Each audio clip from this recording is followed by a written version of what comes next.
యోనా తన సొంత ఆలోచన చెప్పున వెళ్ళిన యోనా తన జీవితంలో ఎదురైన ప్రతి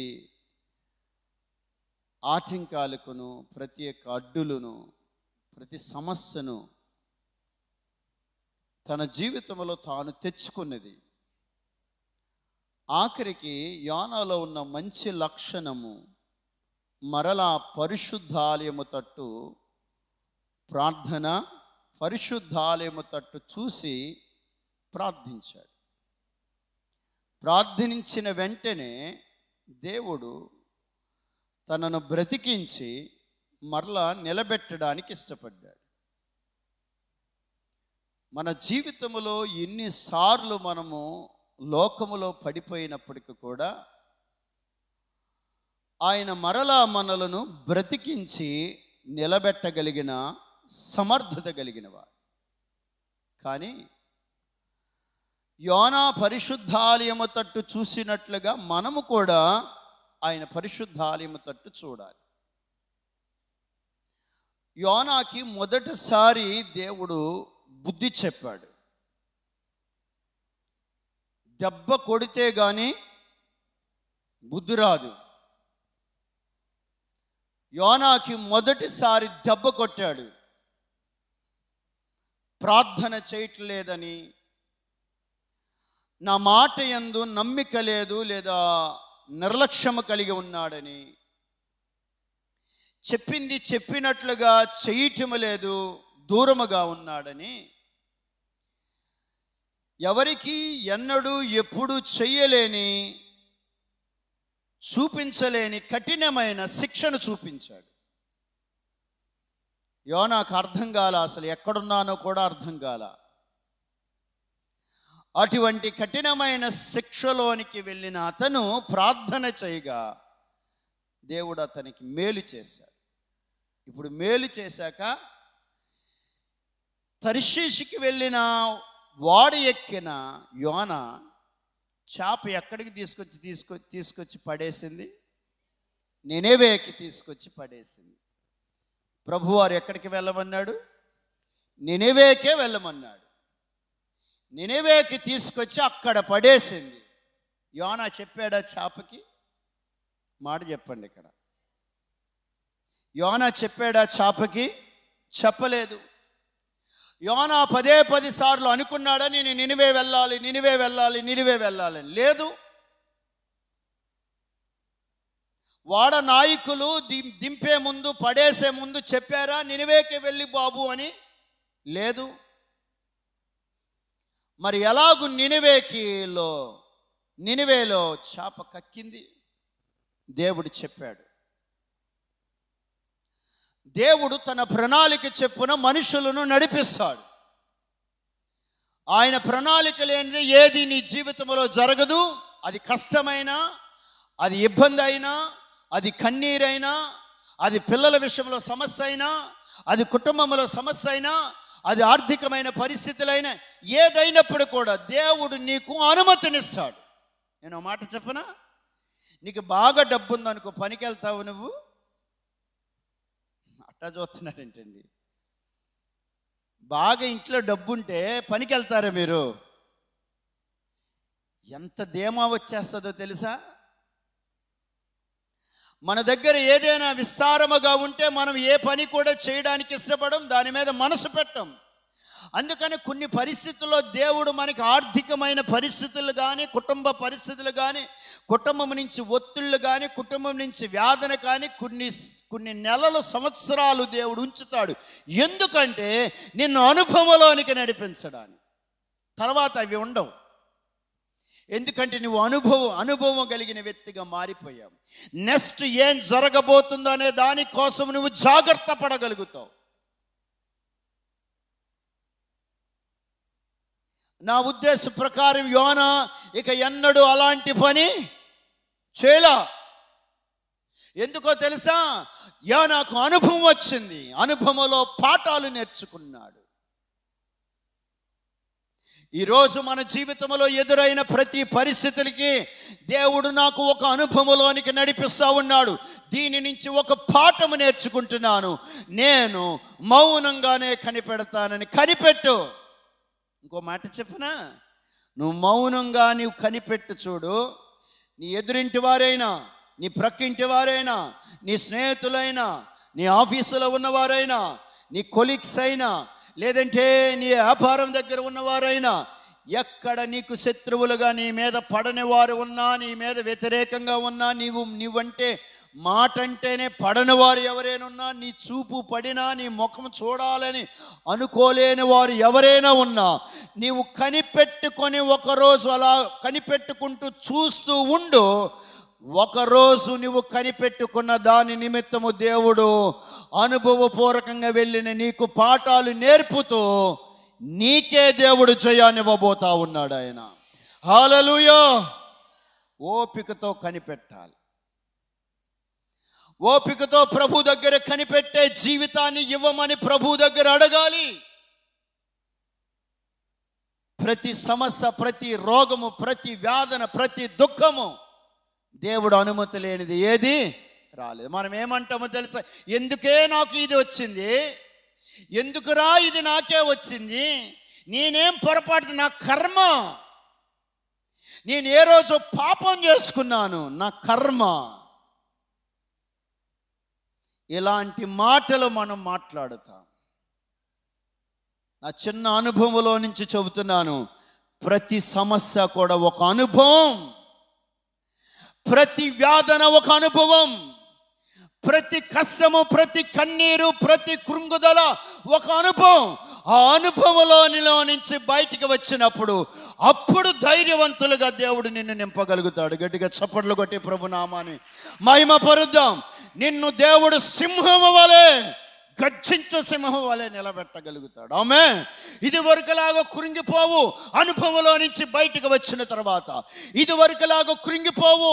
అనుభవంలోంచి బయటికి వచ్చిన తర్వాత నీవు స్టెబిలిటీగా నిలబడగలుగుతావు. కారణం, దేవుడు ఆల్రెడీ అనుభవం నేర్పాడు. ఈ రోజు నుంచి ఏ కష్టాలు, ఏ వ్యాధులు, ఏ ఇరుకులు, ఏ సమస్యలు మీ కళ్ళ ముందు ఉన్నా, ఏ ఆర్థిక పరిస్థితులు ఉన్నా, ప్రభు దగ్గర కనిపెట్టండి.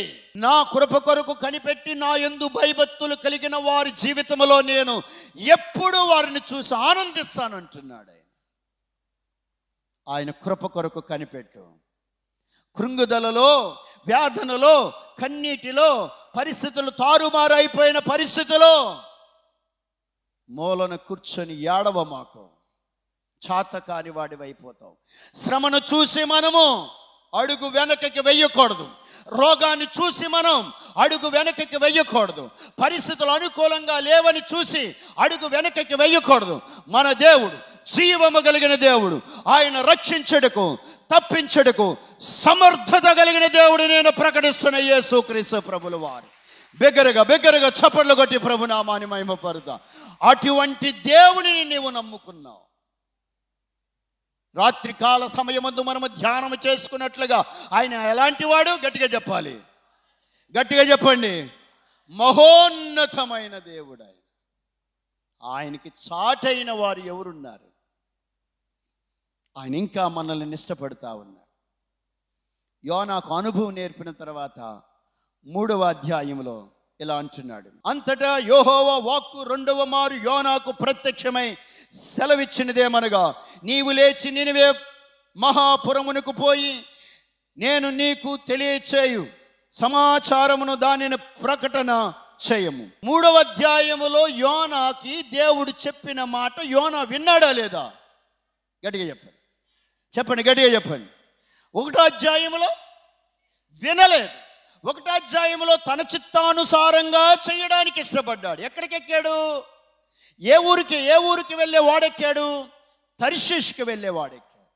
ఓకే, తనను బట్టి, ఆ పరిస్థితిని బట్టి అతడికి శిక్ష వచ్చింది. ఇప్పుడు 2వ మారు దేవుడు మాటకు లోబడ్డాడు.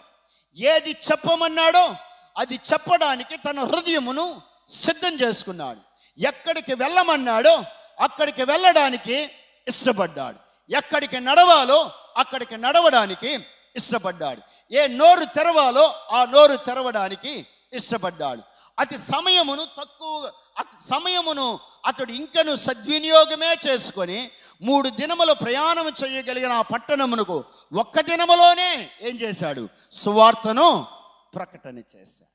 ఇక్కడ వినండి, నినివే పట్టణానికి ఏం కలగబోతా ఉంది? గట్టిగా చెప్పండి. నినివే పట్టణానికి ఏం కలగబోతా ఉంది? నాశనము కలగబోతా ఉంది. ఒక వ్యక్తికి కాదు, ఒక పిల్లలకి కాదు, ఒక నడి వయసు కలిగిన వారికి కాదు, ఒక ముసలివారికి కాదు, ఒక పేదవారికి కాదు, ఒక ధనికులు కాదు, పట్టణం అంతటికి కూడా ఏం కలగబోతా ఉంది? నాశనం. ఈ కడవరి దినాలలో అదే జరగబోతా ఉంది. ఈ సంవత్సరంలో దేవుడు తెలియపరిచాడు, ముక్కున వేలు వేసుకునే పరిస్థితులు జరగబోతా ఉన్నాయి. ఒక్కొక్క నెలలో ఒక్కొక్క సంఘటన జరగబోతా ఉందని. లోబడకపోతే నాశనములోనికి వెళ్ళిపోతాం. లోబడకపోతే దేవుడి మాటకు ఇష్టం లేక దూరమై పారిపోతే నాశనమైన కోపములోనికి వెళ్ళిపోతాం. దుబాయ్ దేశము ప్రపంచ దేశంలో గుర్తింపు కలిగిన దేశం అది. అన్ని దేశాలలో ధనికుల దేశం అది. ఇసుకలోనే వారు భవనములు కట్టిన దేశం అది. సముద్రములలో భవనాలు కట్టిన దేశము. డబ్బును పరుచుకొని దాని మీద పడుకున్న దేశం అది. పెట్రోల్ బాబులు ప్రపంచ వ్యాప్తముగా సప్లై చేస్తున్న దేశం అది. మహా ధనికులు వారు. ఒక పట్టణమనే కడదామనుకున్నారు వారు. ప్రపంచకములో రానున్న రోజులలో 2050వ సంవత్సరములో ఆ పట్టణమును కట్టబోతా ఉన్నారు వాళ్ళు. మేమే ప్రపంచకములో నెంబర్ 1 స్థానములో ఉండాలి అని అనుకున్నారు. అక్కడ వ్యభిచారం ఎక్కువ, జోదం ఎక్కువ. సెలవు అయితే చాలు, వీకెండ్ వస్తే చాలు, అన్ని దేశాలలో ఉన్నవారు అక్కడికి వెళ్ళి ఎంజాయ్ చేస్తారు. నాశనం, పాపం, లోకం, వ్యభిచారం, త్రాగడం. అలాంటి దేశాన్ని ఒక్క 10 నిమిషాల్లో దేవుడు గడగడలాడించేశాడు. సుడి గాలిని తీసుకొని వచ్చాడు. ఎగిరిపోయారు జనం. కార్లు కొట్టుకుపోయినాయి, భవనాలు కిందకి కూలిపోయినాయి. నాశనం. దేవుడి మాటకు విధేయత లేకపోతే ప్రజలకు నాశనం, పట్టణానికి నాశనం, గ్రామానికి నాశనం, దేశానికి నాశనం. మనుషుల మాట కాదు, దేవుడి మాట వినాలి. నాశనకరమైన పరిస్థితుల గుండా నీ కుటుంబం వెళ్ళిపోతుంటే కొంచెం కూడా బాధ కలిగిన స్థితి లేకుండా దేవుడికి ఇంకా వ్యతిరేకంగా జీవిస్తూ ఉన్నారు ప్రజలు. ఈ సంవత్సరంలో ఎన్నడూ లేని పరిస్థితులు ఈ సంఘములో. మరణాలు ఇంకా 6 నెలల పూర్తవ్వకముందే జరుగుతున్నాయి. అర్థం కావట్లేదా? కళ్ళ ముందు చూస్తున్న ప్రజలు పండు ఆకు రాలిపోయినట్లుగా రాలిపోతున్నారు. ఎందుకు చచ్చిపోతున్నారో కూడా తెలియట్లా. భయం లేదు. ఇక్కడ కూర్చున్న వారికి భయం లేదు, ఇక్కడ కూర్చున్న వారికి భయం లేదు. వెనక వైపు వారికి కూడా దేవుడంటే భయం లేదు. ఎవరికో మరణం వచ్చింది, నేను వెళ్ళి నుంచున్నాను, బాధపడ్డాను, 4 కన్నీళ్ళు కార్చాను, శ్మశానం వరకు వెళ్ళాను, జ్ఞాపకార్థ కూడికి రోజు భోజనం చేశాను, వచ్చాను అనుకుంటున్నావు. మరణం నీ చుట్టూరే తిరుగుతూ ఉంది. నువ్వేమైనా గ్యారెంటీయా? నేనేమైనా గ్యారెంటీయా? భయము లేకుండా, ప్రార్థన లేకుండా, రాత్రి ఇక్కడ ప్రార్థన జరుగుతుంటే దేవుడంటే భయము లేకుండా ఇళ్లల్లో కూర్చోవడం సిగ్గులేదు. నాశనం కూడా తెచ్చుకుంటున్నారా? మీకైనా పనులున్నాయి, దేవుడైనా ఖాళీగా కూర్చున్నాడా? దేవుడికి ఏమైనా పనులు లేవా?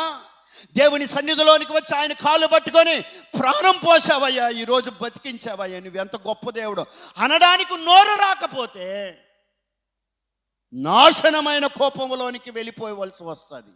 జాగ్రత్త. ఇది నేను చెప్పిన మాటలు కాదు, నా ప్రభువారి గ్రంథములో నుంచి వచ్చిన ప్రతి మాటను మీకు తెలియపరుస్తూ ఉన్నాను. అది మీరు ఎలా అర్థం చేసుకునే పర్వాలేదు, చెప్పేది మాత్రం ఖచ్చితంగా చెప్తాను. మీ మనసులో మారాలి, మీ హృదయాలు మారాలి, ఇక్కడికి వచ్చి మోకరించాలి, ఆయన సన్నిధిలో గోజాడాలి, మారు మనసు పొందాలి, ప్రభువుకు దగ్గర అవ్వాలి. ఇంకెంతకాలం అలా దేవుని సన్నిధిలోనికి రాకపోతే జీవితాలు నష్టపోతాయి. ఆ ప్రకటన చేశాడు, లోబడ్డాడు. ఎవరో?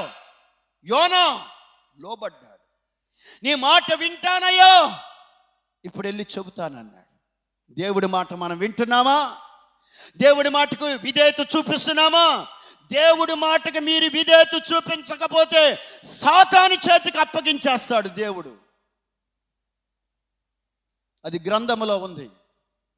పౌలు గారు సాతాను చేతికి అప్పగించాడు ఇద్దరిని. సాతాను ఫుట్బాల్ ఆడుకుంది. దేవుని చేతికి దేవుడి మాట వినకపోతే దేవుడే మిమ్మల్ని సాతానికి అప్పగిస్తే భ్రష్టత్వంలోనికి వెళతారు. సాతాను జుట్టు పట్టుకుని గిరగిర తిప్పుతుంది నిన్ను. ప్రశాంతత ఉండదు. దేవుడి మాటకు లోబడే వ్యక్తులుగా మారాలి. పట్టణము వారు దేవుని యందు విశ్వాసముంచి ఉపవాస దినము చాటించి. చెప్పండి, ఇప్పుడు వీరు మాట వినగానే ఇప్పుడు ఏం చేస్తున్నారు? గట్టిగా చెప్పాలి. వెనక వైపు నోరు తెరవట్లా. ఏం చేస్తున్నారు వారు? విశ్వాసముంచి ఏమి చాటింపజేశారు? ఉపవాసం. దేవుని మాట యందు ఎవరైతే ముందు విశ్వాసం ఉంచుతారో అప్పుడు దేవుడు ఏం చెయ్యాలో చెబుతాడు ఆయన. ఆమేన్. ఇక్కడ వినండి, యోనా నాశనం అవ్వబోతుందని చెప్పాడా? ఉపవాసం ఉండమని చెప్పాడా? గట్టిగా చెప్పాలి. యోనా ఉపవాసం ఉండమని చెప్పాడా వారికి? లేదు. 2, రాజు ఉపవాసం ఉండమని చెప్పాడా? లేదే. అసలు ఎవరు చెప్పకముందే ఆ పట్టణస్థులు వారు ఉపవాసం ఉండడానికి కారణం ఏంటో తెలుసా? వారు ప్రభువునందు ముందు ఏం కలిగి ఉన్నారు? ప్రభు మాట యందు ఏం కలిగి ఉన్నారు? విశ్వాసం అంటే గట్టిగా చెప్పాలి, నమ్మకము కలిగి ఉన్నారు. దేవుని మాట యందు ఎవరు నమ్మకము కలిగి ఉండగలుగుతారో వారికి దేవుడు బోధ చేస్తాడు. దేవుడు మాట యందు ఎవరు నమ్మిక కలిగి ఉండగలుగుతారో వారికి మార్గాన్ని చూపిస్తాడు. దేవుడు మాట యందు ఎవరు నమ్మిక కలిగి ఉంటారో తెలియని విషయాలు దేవుడు తెలియపరుస్తాడు. దేవుడు మాట యందు ఎవరు విశ్వాసము కలిగి నమ్మకము కలిగి ఉంటారో వారి మార్గమును దేవుడు సరళమును చేయగలుగుతాడు ఆయన. స్తోత్రం చెప్పండి, గట్టిగా చెప్పండి. హల్లెలూయా. ఎవరు మాట యందు నమ్మిక ఉంచాలి? చెప్పాలి, దేవుని వాక్యముని యందు నమ్మిక ఉంచాలి. ఆయన మాట మనకు నిత్యముగా నమ్మకము కలిగి ఉండి ఆ మాటను మనం గౌరవించాలి. దేవుని మాట యందు గౌరవించినప్పుడు మన జీవితంలో జరిగేది, నీకు ఏదైతే సమస్యగా ఉందో ఆ సమస్యల్లో దారిని చూపిస్తాడు.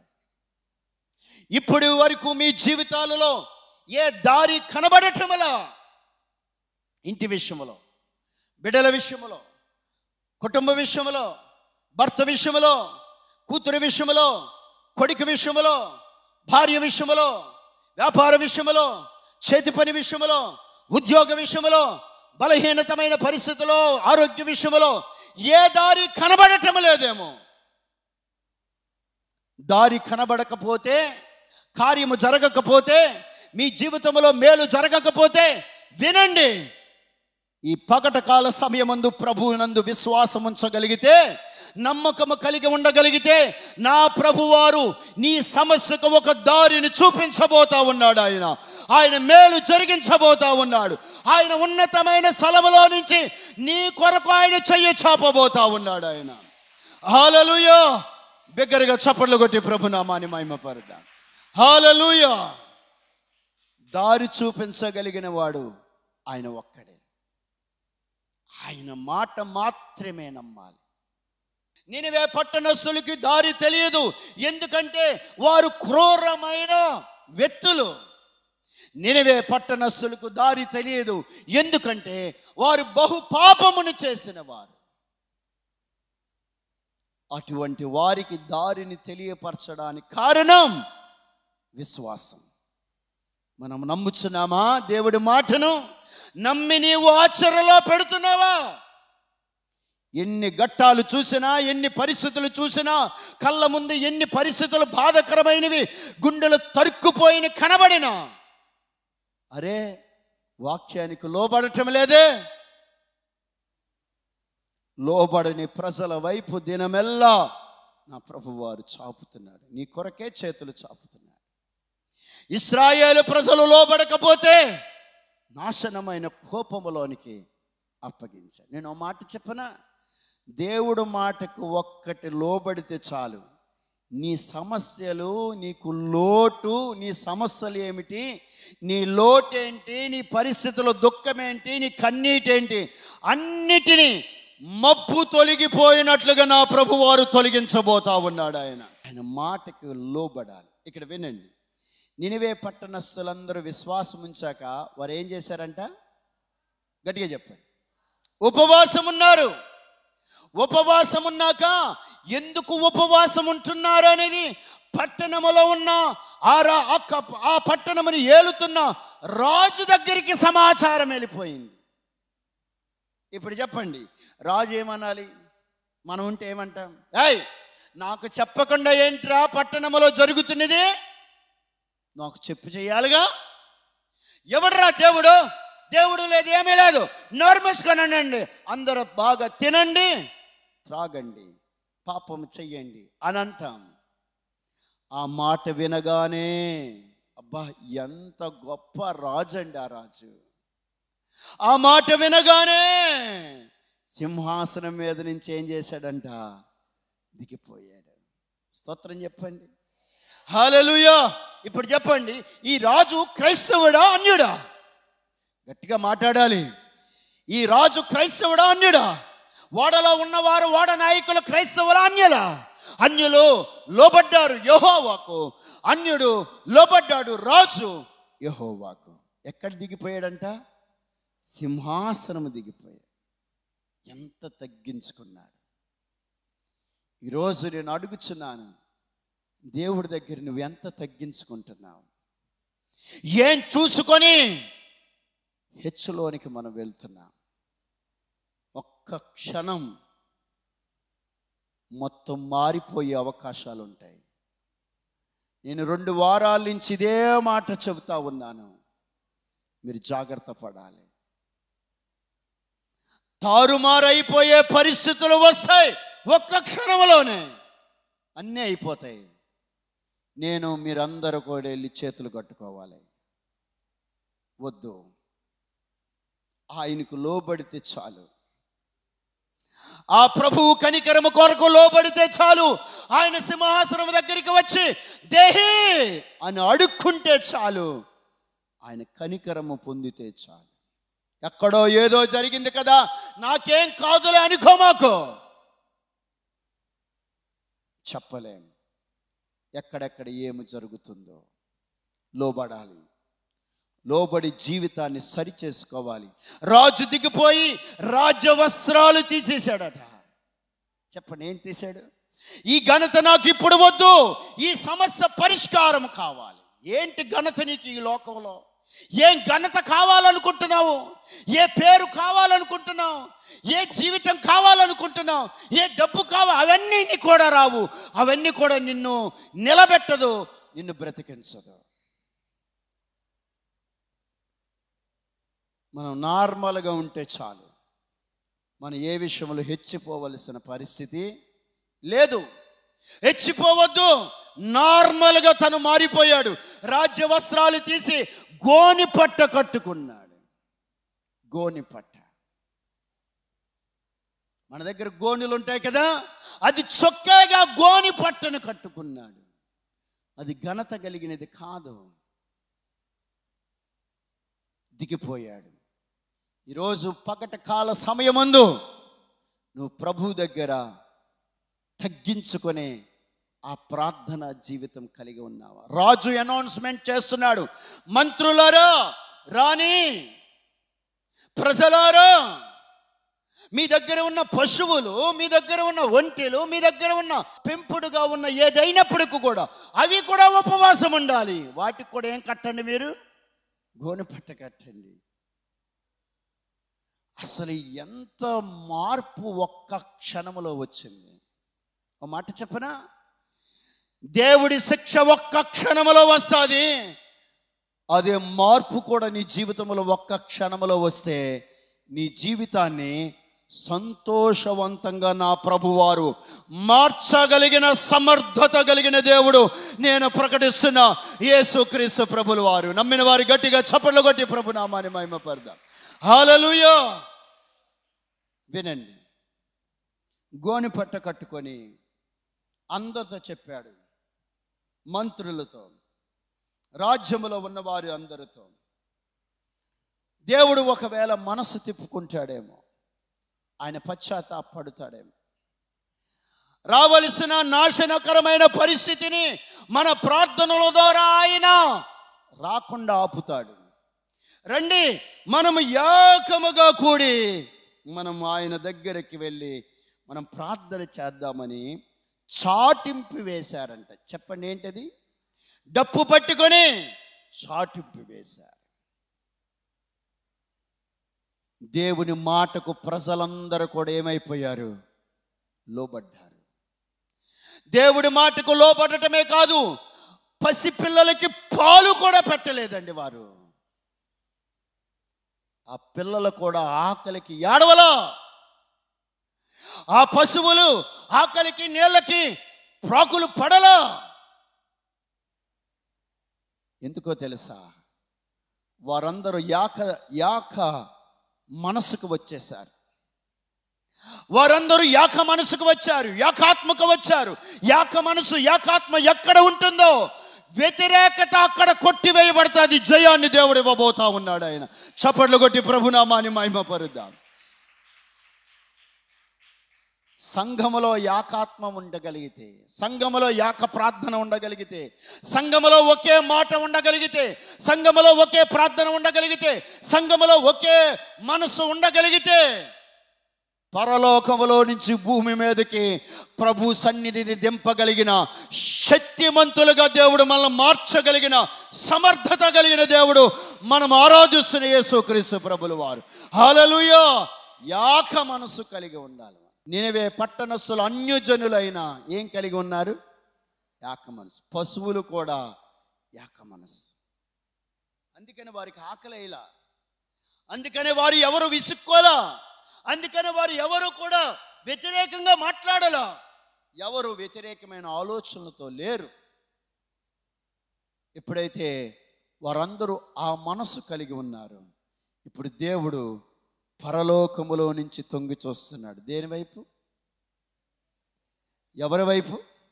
నినవే పట్టణములో ప్రజల వైపు, వారు చేసిన ప్రార్థనల వైపు, వారి పట్టుదల వైపు, వారి విశ్వాసం వైపు, వారి మనస్సు వైపు, వారి ఏకాత్మం వైపు, వారి జీవితం వైపు, వారి యొక్క మనస్సును నాశనమును తప్పించుకోవాలని వారంట ఇక మీదట మేము దుర్మార్గతను ఏం చేస్తాం?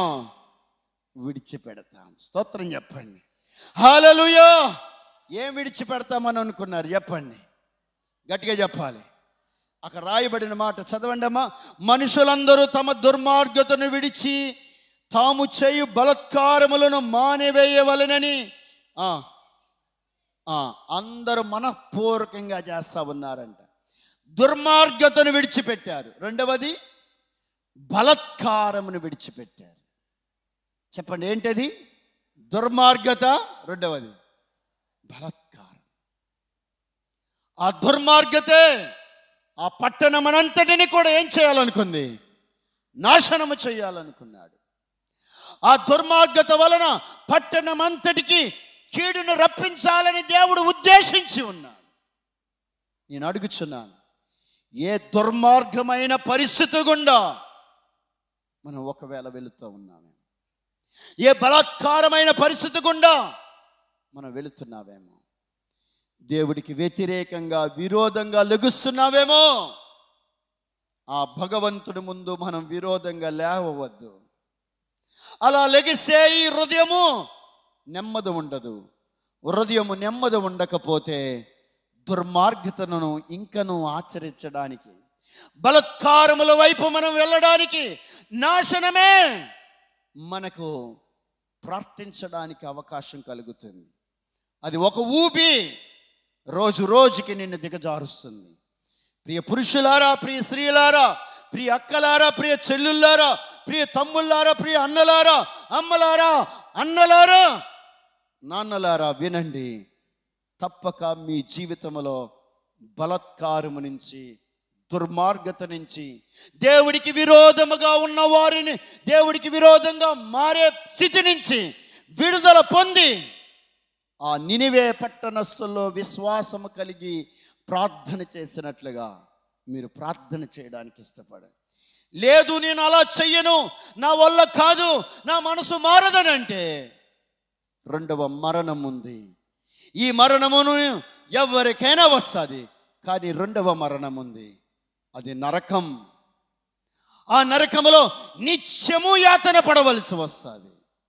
నీ బలత్కారము నిమిత్తము, నీ అపవిత్రతల నిమిత్తము, నీ అవిశ్వాసము నిమిత్తము కలవరి సిలువలో ఆయన మన కొరకు కార్చిన రక్తము ద్వారా పాప విమోచన ఉంది. ఆయన దగ్గరికి మనం రావాలి. ఇప్పుడు దేవుడు పరలోకములో నుంచి చూసి ఈ మాట అంటున్నాడు, చూడండి, మాట ఇచ్చిన కీడు చెయ్యక మానేను. గట్టిగా చప్పట్లు కొట్టి ప్రభునామాన్ని మహిమపరుద్దాం. హల్లెలూయా. ఇప్పుడు చెప్పండి, యోనాను బట్టి కీడు తప్పించబడిందా, ప్రజలను బట్టి కీడు తప్పించబడింది? గట్టిగా చెప్పాలి. ప్రజలు ఏం చేశారు? ప్రజలు ఏం చేశారు? ప్రజలు ఏం చేశారు? బిగ్గరగా చెప్పాలి. విశ్వాసం ఉంచారు. Very good. నెంబర్ 1 విశ్వాసం ఉంచారు. నెంబర్ 2 వారు ఏం చేశారు? ఉపవాసం ఉన్నారు. అప్పుడు రాజు దగ్గరికి సమాచారం వెళ్ళాక ప్రజలందరూ, నినివే పట్టణస్థులందరూ ఏ దాటికి వచ్చారు? యాక దాటికి వచ్చారు. యాక మనసుకు వచ్చారు, యాక ఆత్మకు వచ్చారు, మొర్ర పెట్టారు, గోజాడారు, కడుపులు మార్చుకున్నారు. తర్వాత వారు ఒక తీర్మానం చేసుకున్నారు. చెప్పండి, ఏంటది? దుర్మార్గతను, బలత్కారమును మేము విడిచిపెట్టేస్తాం. ఇక మేము పాపపు జోలికి వెళ్ళం, లోకం జోలికి వెళ్ళం, అపవిత్ర జోలికి వెళ్ళం, వ్యభిచారానికి వెళ్ళం, త్రాగుడికి వెళ్ళం, లోకం వైపు ఉన్న లోక సంబంధమైనవి ఏవి మేము ఆచరించాం. నీవే మా దేవుడివి. బలత్కారం అని అక్కడ ఎందుకు అన్నారో తెలుసా? వినండి. ఈ దేశం అషూరుల దేశం. యోనా ఏ దేశస్థుడు? ఇజ్రాయేలు దేశస్థుడు. యోనా ఎవరు? యూదుడు. ఇజ్రాయేలు దేశంలో ఉన్న వారిని రాజుని, రాణిని, అక్కడ ఉన్న మంత్రులని, కంసాలని, మరియు వడ్రింగి వారిని, తాపీ మేసర్ని, శిల్పకారుల్ని, బాగా విద్య కలిగిన వారిని, జ్ఞానవంతులని, తెలివైన వారిని, కవిత్వం చెప్పేవారిని, కవులను, ఇంజనీర్లని, అనేక మంది గొప్ప గొప్ప వారిని అందరినీ సరపెట్టుకొని బంధించి ఈ పట్టణమునికి తీసుకుని వచ్చారు. దాన్ని ఏమంటారు చెప్పండి? బలత్కారం. అంతేకాదు, స్త్రీలలో ఇశ్రాయేలు ప్రజలు అందమైన హెబ్రీ స్త్రీలు. వారికి ఉన్న అందం ఇంకెవుగా ప్రపంచంలో ఎవరికి ఉండదు. అంత అందగత్తులు వారు. ఇశ్రాయేలు ప్రజలలో ఆ స్త్రీలను బలత్కారముగా తీసుకొచ్చి నినివే పట్టణస్థులు వ్యభిచారం చేసేవారు, దుర్మార్గంగా ప్రవర్తించేవారు. అందుకనే యోనా నేను వెళ్ళనన్నాడు. అందుకనే వారు నాశనం అయిపోవాలి తప్ప నేను మాత్రం వెళ్ళనన్నాడు. కానీ దుర్మార్గంగా దేవుడు ఉంచాడా? బలత్కారులుగానే ఉంచాడా? పాపములో ఉన్న వారిని పాపములోనే ఉండండి అని అన్నాడా? లేదు. తన కొరకు వారి కొరకు ఒక వ్యక్తిని పంపించాడు. ఈరోజు ఉదయకాల సమయమందు మనందరి కోసం నా ప్రభు వారిని, పరలోకములో ఉన్న యెహోవా దేవుడు నా ప్రభు వారిని, యేసుక్రీస్తు ప్రభుల వారిని ఈ లోకానికి ఆయన పంపించడం కారణం, బలత్కారములో ఉన్న వారిని, దుర్మార్గములో ఉన్న వారిని ఆయన రక్తము ద్వారా కడిగి శుద్ధి చేయడానికి, ఈ భూలోకానికి నరావతారిగా యేసుక్రీస్తు ప్రభుల వారి నీ కొరకు నా కొరకు రక్షించడానికి ఆయన వచ్చాడు. గట్టిగా చప్పట్లు కొట్టే ప్రభు నామాన్ని మహిమపరదా. బిగ్గరగా హల్లెలూయా. ఆయన రక్షించడానికి వచ్చాడు. ప్రభువారు అనుకున్నారు, నేను ఏదో కీడు చేద్దాం అనుకున్నారు, నా మనసునే మార్చేశారు. వారంత బలాత్కారం చేసినా, వారంత దుర్మార్గం చేసినా, ఇక ఎన్నడూ వారి పాపముని నేను జ్ఞాపకము చేసుకొని వద్దు. వారు బాగుపడటమే నాకు కావాలి, వారు సంతోషంగా ఉండటమే కావాలి, వారు ఆనందంగా ఉండటమే కావాలి. నేను వారికి శిక్షించను. పట్టణమునంతా కూడా ఏం చేస్తాను? కాపాడుతాను. పట్టణం అంతటిని కూడా మేలు చేస్తాను. వారిని నేను విడిచిపెట్టను అని దేవుడు ఇష్టపడ్డాడు. ఈరోజు దుర్మార్గములో ఉన్నా, లోకములో ఉన్నా, పాపములో ఉన్నా, దేవుడికి వ్యతిరేకంగా దూరమై పారిపోతున్నా, దేవుడు ఎందుకొని ఇంకను మనల్ని ఇష్టపడుతున్నాడు.